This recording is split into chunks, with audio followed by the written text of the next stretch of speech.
Buenos días, mi nombre es Ashley Guía Rivera y les voy a estar hablando sobre la base biológica de la comunicación.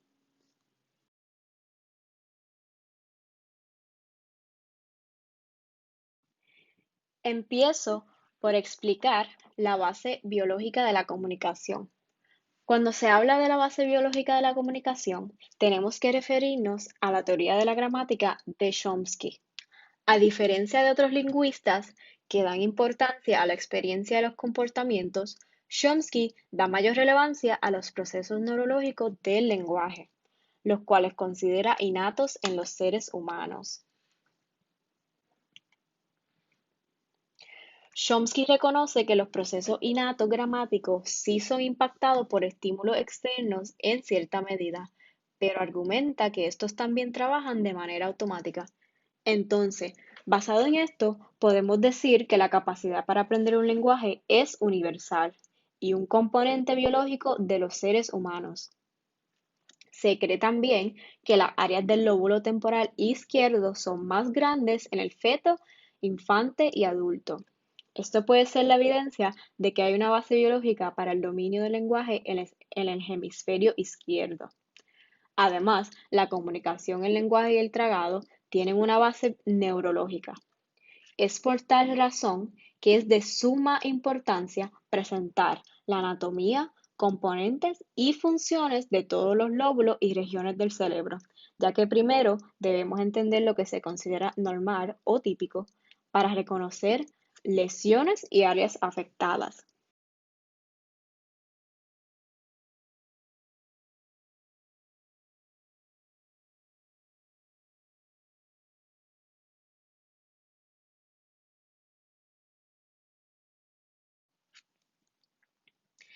Antes de hablar sobre la neuroanatomía, quiero mencionar o explicar la función del patólogo aula-lenguaje en la neurociencia. La neurociencia es una disciplina que estudia cómo se desarrolla el sistema nervioso, su estructura y su función. Como patóloga del habla, es importante tener una educación formal sobre la neurociencia y la base neurológica del habla, lenguaje y tragado, ya que parte de nuestro trabajo incluye entender, implementar, analizar y resumir esos componentes. Se espera que los patólogos del habla tengan un conocimiento sobre cómo se organiza el lenguaje y su funcionamiento en los hemisferios y sobre los estudios que apoyan las teorías relacionadas a esto. Los profesionales que trabajan con problemas de comunicación de origen neurológico evalúan a niños o adultos y hacen un plan de intervención para mejorar las áreas afectadas del individuo. También es su función colaborar directamente con neurólogos, radiólogos y otros profesionales del campo para que su plan y tratamiento sea efectivo. Esta colaboración es importante ya que los patólogos de habla y lenguaje no pueden diagnosticar un desorden de índole neurológico. Sí se espera que estén familiarizados con los diferentes protocolos y exámenes de evaluación que hay disponibles, ya que el manejo de estos materiales es de suma importancia en la práctica.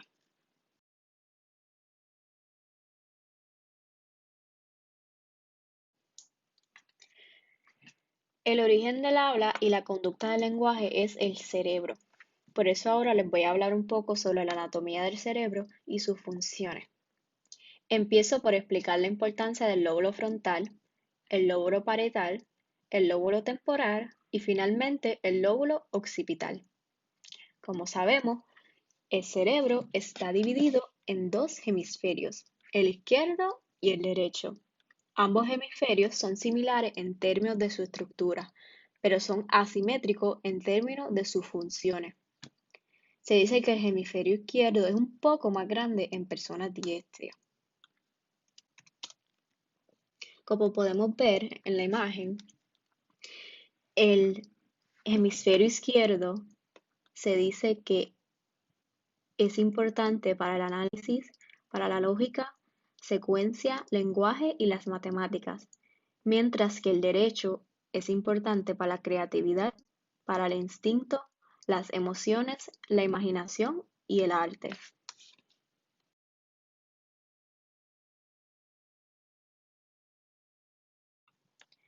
Ok, ahora continuamos. A través de los años se han hecho muchos estudios del cerebro y sus funciones. Un estudio que se destaca es el de Pierre-Paul Broca, el cual permitió localizar el centro para el lenguaje en los seres humanos al hemisferio izquierdo. Según Broca, la parte posterior inferior del lóbulo frontal es el centro para la producción del habla o el aspecto expresivo. Lo podemos ver en la imagen con la primera flecha.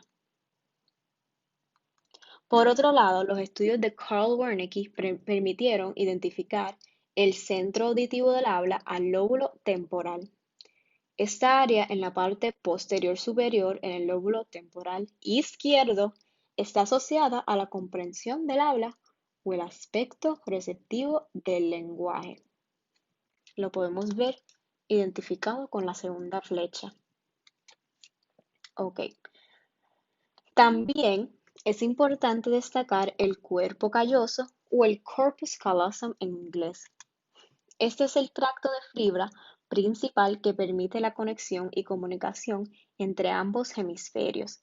Si hay un daño a esta fibra comisural, pues la conexión entre ambos hemisferios se va a ver afectada y el grado de severidad va a depender de la lesión. Lo podemos ver aquí en la foto, identificado de color verde. La primera foto, en la parte de arriba, es un corte coronal del cerebro. Y la segunda de abajo es una imagen lateral. Lo vemos ahí identificado.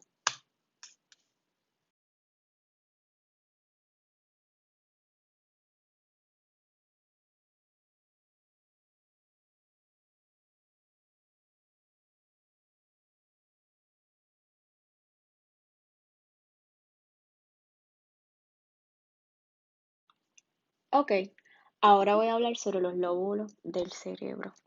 Como mencioné anteriormente, el cerebro está dividido en 4 lóbulos. Tenemos el lóbulo frontal, el parietal, el lóbulo temporal y el lóbulo occipital. Ahí está identificado en los 4 colores.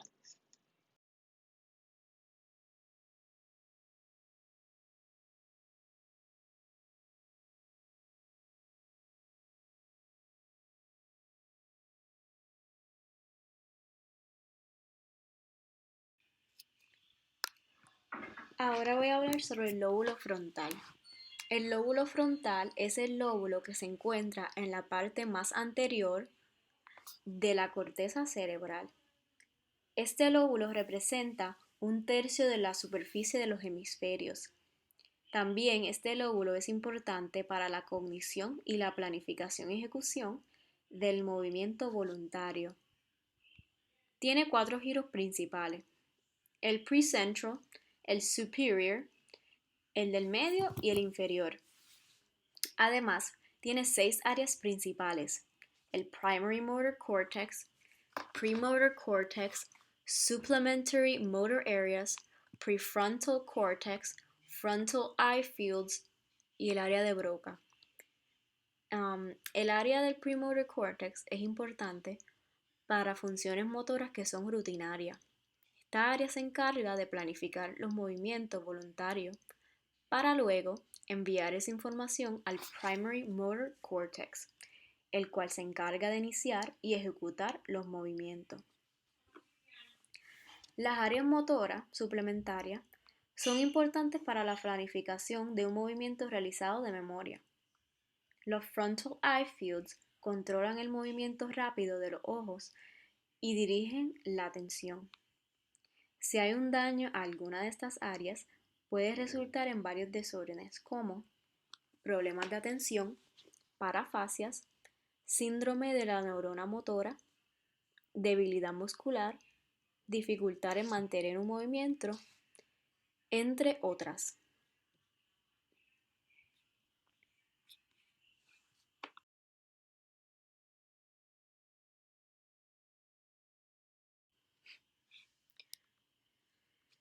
Ok, voy a continuar con el lóbulo frontal.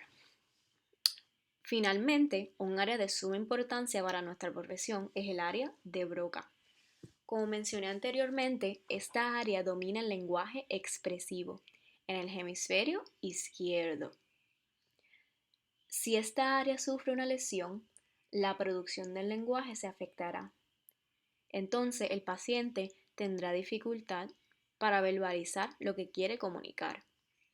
Por lo general, su compresión permanecerá buena, por lo que estos pacientes pueden automonitorearse y tienden a cooperar en las terapias. Podemos ver el área de Broca circulado de rojo.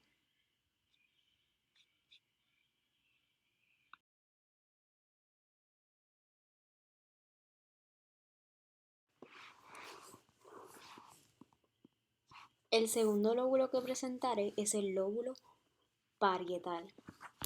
Es la corteza sensorial primaria que se encarga de sentir los estímulos sensoriales.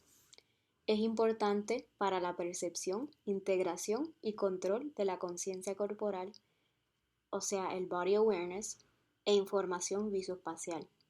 También es donde se encuentra el working memory o el short-term memory, el cual es importante para procesar información nueva y para el aprendizaje, razonamiento y comprensión del lenguaje escrito o hablado. Además, se encarga de procesar la información semántica y de usar el razonamiento lógico. Dos giros en el lóbulo parietal importantes para el lenguaje son el giro supramarginal, el cual está activo durante el procesamiento del lenguaje y para la producción del habla, y el giro angular, el cual está activo durante el procesamiento de información semántica. El giro supramarginal también nos ayuda a estar conscientes de nuestros errores en el habla y a corregirlo. Daño al giro angular en el hemisferio izquierdo puede resultar en problemas para recordar los nombres de las cosas, o sea, anomia, y en dificultad para escribir y leer. Estas áreas las podemos ver identificadas en la foto con las palabras. Y el lóbulo parietal está identificado de color amarillo.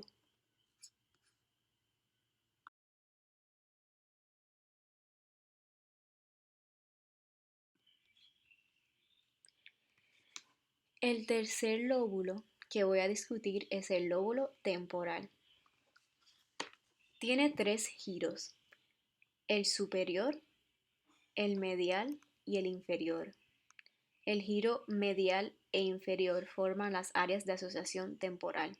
Esta área en el hemisferio izquierdo es importante para los procesos relacionados a la semántica y sintaxis. La corteza auditiva primaria se encuentra en el giro superior temporal. Lo podemos ver circulado de rojo. Se encarga de procesar los estímulos auditivos y de la percepción del sonido, como el habla. Esta área nos ayuda a entender los distintos fonemas y hacer sentido de ellos. Ahí es que podemos entender lo que escuchamos y, ¿verdad?, entender el lenguaje. El surco lateral bordea esta parte superior del lóbulo y el área alrededor se llama el perisylvian zone, en donde se encuentran las estructuras más importantes para el lenguaje. El área de Wernicke también se encuentra en el lóbulo temporal, en la parte posterior del giro superior temporal. Esta área es el centro para la recepción y comprensión del lenguaje escrito y verbal. Daño a esta área en el hemisferio izquierdo y el área de asociación temporal puede resultar en afasia de Wernicke, donde el paciente tendrá dificultad en entender el lenguaje. El paciente, por lo general, no comprende lo que escucha y lee, por lo que su habla tiende a ser abundante, pero el contenido es pobre. Esto ocurre ya que no están muy conscientes de lo que están diciendo, por lo que su autocorrección es pobre, a diferencia de la fase de Broca. Los déficits relacionados al lenguaje varían dependiendo del grado y localización de la lesión. El lóbulo temporal lo podemos ver de color anaranjado en la imagen.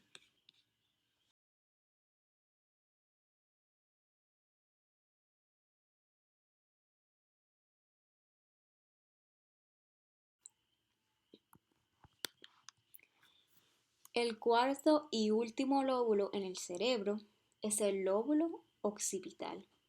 Este lóbulo se encuentra en la parte más caudal de nuestro cerebro. La corteza primaria visual y el área de asociación visual se encuentran en este lóbulo. Daño a estas áreas puede causar problemas en la visión, dificultad para reconocer objetos familiares y una discapacidad severa para leer. Podemos ver el lóbulo occipital identificado de color azul en la foto. Y el field of vision, pues lo podemos ver en la otra foto.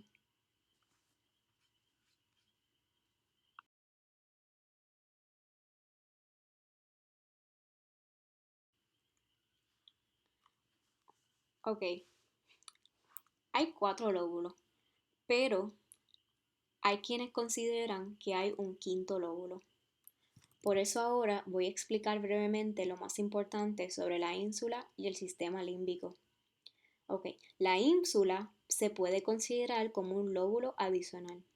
Es un área que se encuentra en la parte interna bajo el surco lateral, donde el lóbulo frontal, temporal y parietal se unen. Las funciones de la ínsula no están muy claras todavía, pero se cree que tiene un rol en la programación motora del habla, ya que lesiones a esta área en el hemisferio dominante pueden causar dificultad en la producción fluida del habla.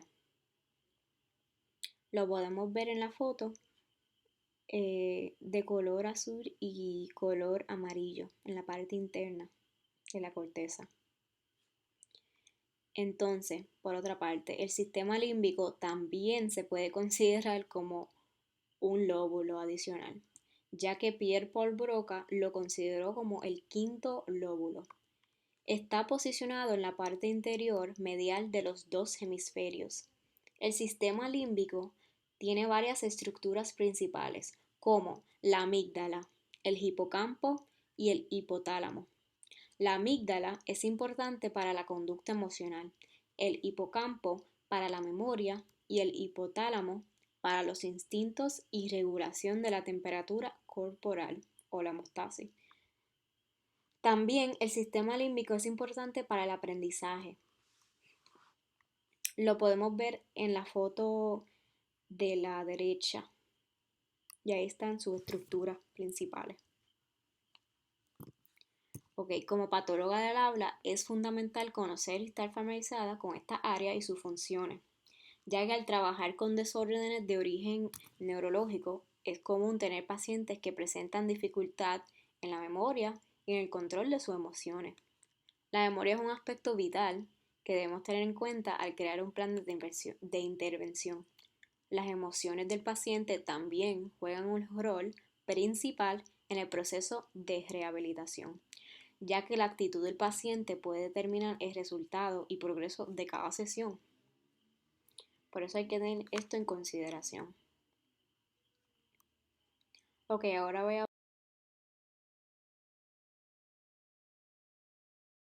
hablar sobre la corteza cerebral y sobre su importancia. La corteza cerebral es el centro de comando responsable de procesar las funciones motoras y sensoriales, o sea, los estímulos aferentes y eferentes. Es donde los estímulos recibidos se interpretan y se organizan. Está formado o formada por materia gris y materia blanca. La materia gris consiste en células gliales y neuronas o cell bodies y forma la capa de afuera, exterior, mientras que la materia blanca consiste en tracto o grupos de axones y forma la capa de adentro. En, en el cordón espinal es lo contrario, o sea, la materia gris interior y la materia blanca exterior.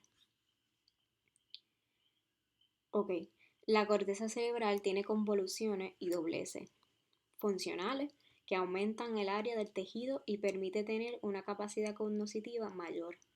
Los giros son convoluciones, como si fueran las montañas, y los surcos son dobleces, como si fueran los valles, que separan a los giros. Las fisuras o fissures en inglés son los dobleces más prominentes.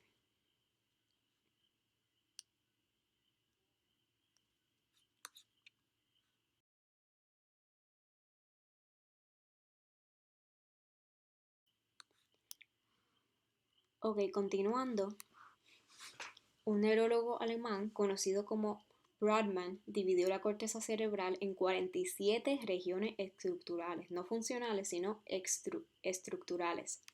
Su modelo de clasificación todavía se usa en la comunidad científica y comunidades relacionadas. Brodmann clasificó el área de Wernicke como el área 22. Ahí lo podemos ver con la flecha. El área de Broca lo clasificó como el área 44 y 45. Lo podemos ver con el círculo. El Centro de Integración para el Input del Habla y Lenguaje lo clasificó como el área 40. También lo podemos ver con la otra flecha. Otras áreas importantes para la información léxica y semántica son las áreas 23, 20, 21 y 38. En la foto pueden ver esa área.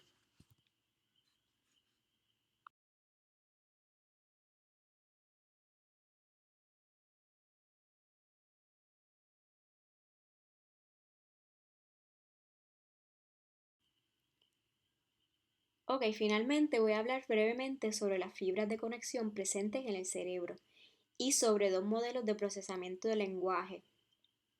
Es importante conocer sobre las fibras que conectan las regiones del cerebro para poder entender cómo las estructuras se relacionan entre sí y cómo se comunican. Además, si ocurre una lesión en el cerebro, podemos entender cómo el sistema nervioso se ve afectado por consecuencia. Hay tres tipos de fibras de conexión. El primer tipo son las fibras de asociación, las cuales conectan áreas dentro de cada hemisferio. Estas fibras están presentes dentro de los lóbulos y entre los lóbulos, un tracto de asociación importante para el lenguaje que viaja a través del área de Wernicke. El área es el fascículo arqueado. Daño al fascículo arqueado puede resultar en un tipo de afasia, llamada afasia de conducción. Podemos ver un ejemplo del fascículo arqueado en la foto de la izquierda y verla cómo viaja a través de las dos áreas, de Wernicke y Broca. Ok, ahora el segundo tipo de fibras son las fibras de proyección, las cuales envían mensajes a otras estructuras en el sistema nervioso central, como al cordón espinal, al cerebelo y al tallo cerebral. El tercer tipo de fibras de conexión son las fibras comisurales. Commissural fibers también se pueden llamar en inglés. Estas fibras conectan un área en un hemisferio con otra área en el hemisferio opuesto. El cuerpo calloso, o el corpus callosum en inglés, es un ejemplo de esta fibra y es bien importante para el lenguaje, ya que es la estructura más prominente que conecta, ¿verdad?, ambos hemisferios y permite que los hemisferios se comuniquen. Podemos también ver la foto de la derecha para un ejemplo del cuerpo calloso.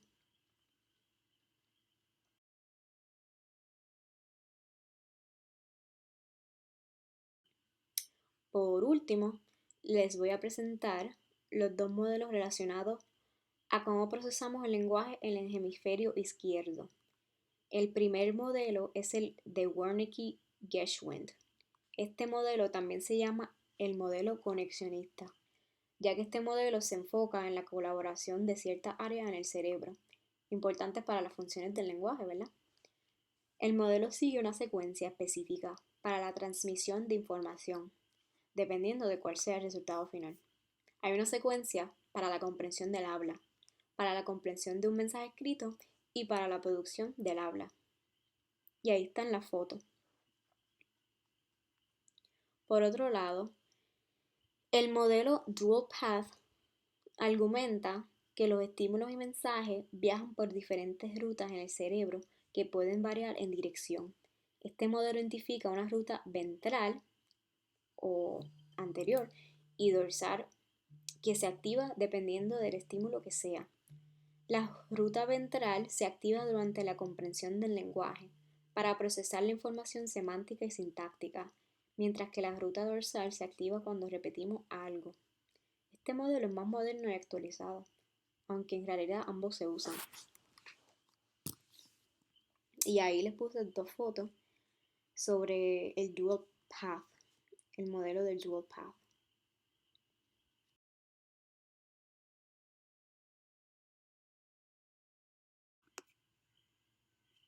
Aquí les presento mi referencia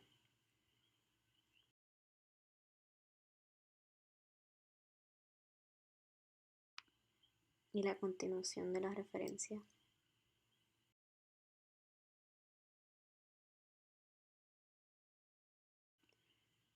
Hemos llegado al final de mi presentación.